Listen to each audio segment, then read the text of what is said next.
Hello everyone. This is Roel R. Lumakang, also known as Mia, a third-year college student of education.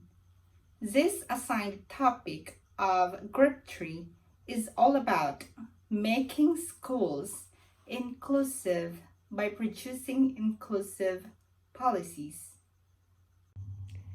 Inclusive policies provide a baseline for schools and security for students.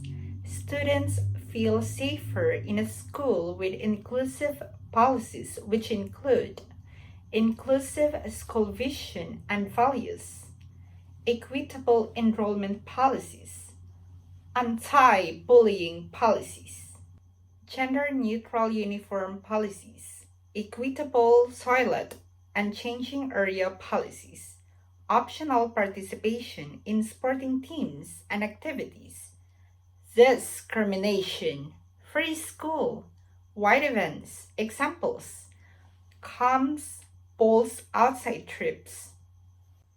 When you are making schools inclusive by producing inclusive policies, you can design respectful transition approaches. In partnership with students, create effective, respectful ways to share information about students between teachers and between schools. Consider how you maintain the privacy and confidentiality of all student information. Discuss with a student and parent or any considerations regarding the sharing of information, including self-disclosure. Decide what information needs to be shared and with whom. Gain consent if student information needs to be shared. Ensure a student's preferred name and gender is entered correctly on school management systems and classroom rules. Induct new staff, students, and families on the school's safety and well-being policies, programmers, and procedures. And next, please listen because my members are going to share their ideas and thoughts about making schools inclusive by producing inclusive policies. Good morning everyone, my name is Lorely Alo Samir. I am a Bachelor of Secondary Education student of Educ 6 Foundation of Special and Inclusive Education Group 3. Today we're going to discuss about what is inclusive education. So there is often confusion around the term inclusive education. So does inclusive education means education for disabled children? Is there a difference between education for all and inclusive education? So what does it look like in reality? So all children or all learners have the right to education. Whether you have disabilities or not, you have the right to access education. So inclusive education ensures the participation of all students in schooling. It involves restructuring the culture, policies, and practices in schools so that they can be able to respond to the diversity of the students in their locality. So inclusive education acknowledges that all students can learn. It also acknowledges and respects differences in children based on their age, gender, ethnicity, language, disabilities, and also those learners who have HIV and TB status.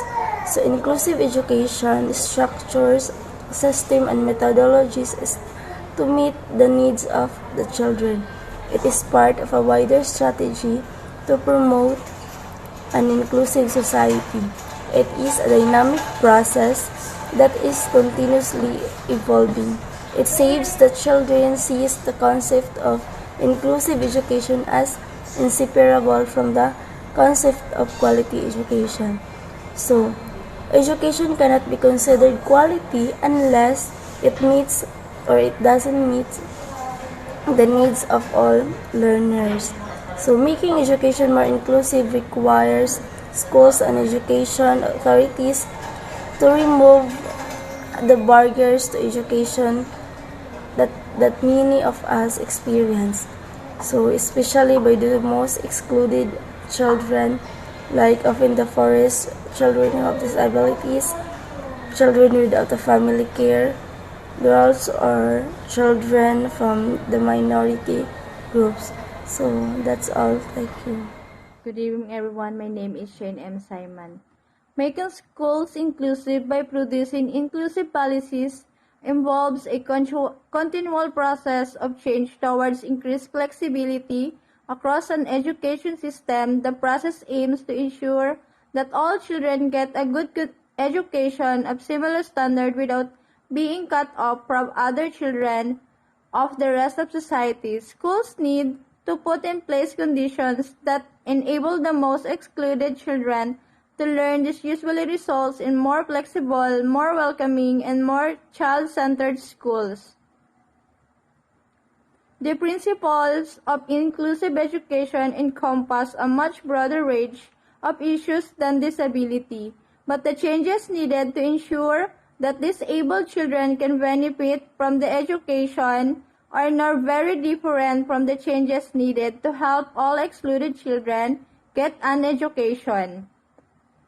Making schools inclusive by producing inclusive policies is save the children's beliefs that education should be relevant to children's need and their current and future context, appropriate the children's abilities, language, culture, and potential, participatory to enable children and their families to play a full role in the process of learning and the organization management of the school, flexible to respond to different and changing contexts in which children live.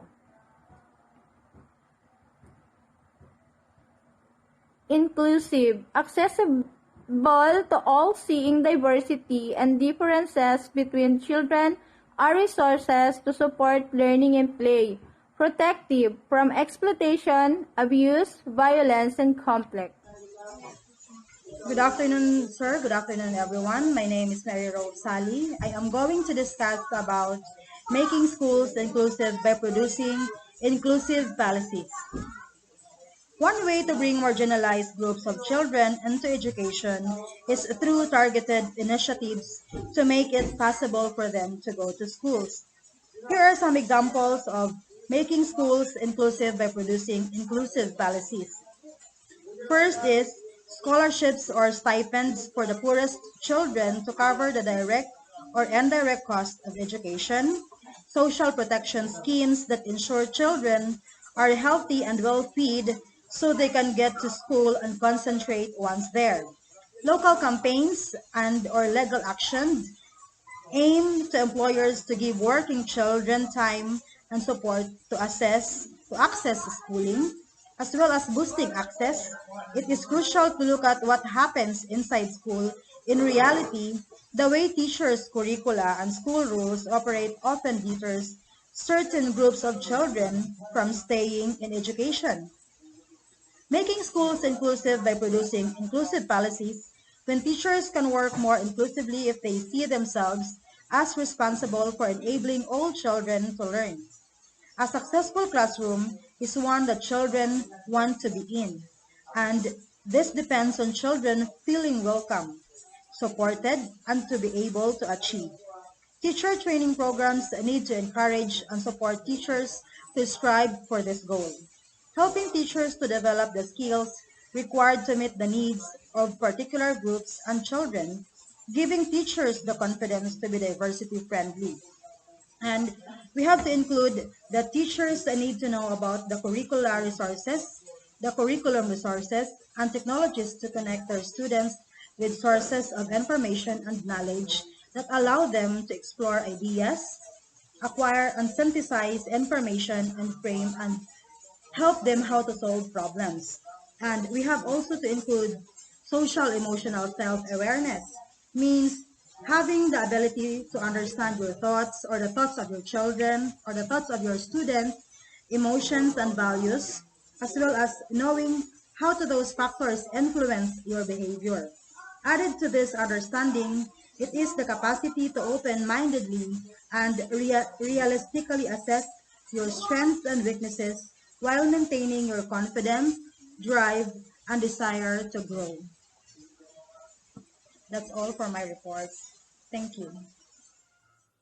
Hi, I'm Jeffrey Munday from British Education Department, making schools inclusive by producing inclusive policies. In striving to educate as many children as possible and with limited funds to build special education infrastructure to cater to the needs of children, inclusive education was officially adopted in 1997 by the Department of Education in the Philippines as a viable educational alternative. Although still rare in many school districts, real special education inclusion began in 1900s when children with physical disabilities gained access to neighborhood schools. For children with developmental disabilities in 1993, those separate classes remain in the norm. The inclusive education policy defines the strategic path of the government for the education of all children with special educational needs. This policy is the best outcome of a serious discussion and consultations between numerous stakeholders in the education sector. Originally enacted in 1975 as Public Law 94 to 142, Part B of IDEA provides federal funds to assist states and schools districts in making free appropriate public education available to students with specified disabilities in mandated age ranges beginning at a student's third birthday and possibly lasting to a student. Making schools inclusive by producing inclusive policies supports high quality, inclusive early learning, and child care. A policy guides each program and your daily decisions. It should be based on the principles of inclusion and adapted to your specific program. This guide will help you develop your inclusion policy. Making schools inclusive by producing inclusive policies. First, examine your assumptions. It is very common for instructors to assume that students share their own background, but this is not necessarily so. Do you find yourself addressing students as if they all share your social identities? Always remember some assumptions can negatively impact your teaching practice. Second, learn and use students' name. Even in large classes, you can start with few names and build up. At the very least, let students know you are making an effort to do so. Making an effort to learn your students' names and pronouns can have a major impact on their experience in your classroom. For students with marginalized identities, especially, it can be helpful combat feeling invisible or like they don't belong. Third, model inclusive language. For instance, avoid using masculine pronouns for both males and females. When you use English idioms, explain them for the benefit of non-native English speakers. Instead of addressing classes as boys and girls, try using non-gendered words like students, scholars, or class to be more inclusive of all identities. Fourth, use multiple and diverse examples. Multiple examples increase the likelihood of students relating to at least one of them. Take care to include examples that speak to both sexes and that work across cultures. To help you generate those examples, ask yourself, would an international student understand this example? Would students from a different socioeconomic background relate to these examples? Fifth, establish ground rules for interaction.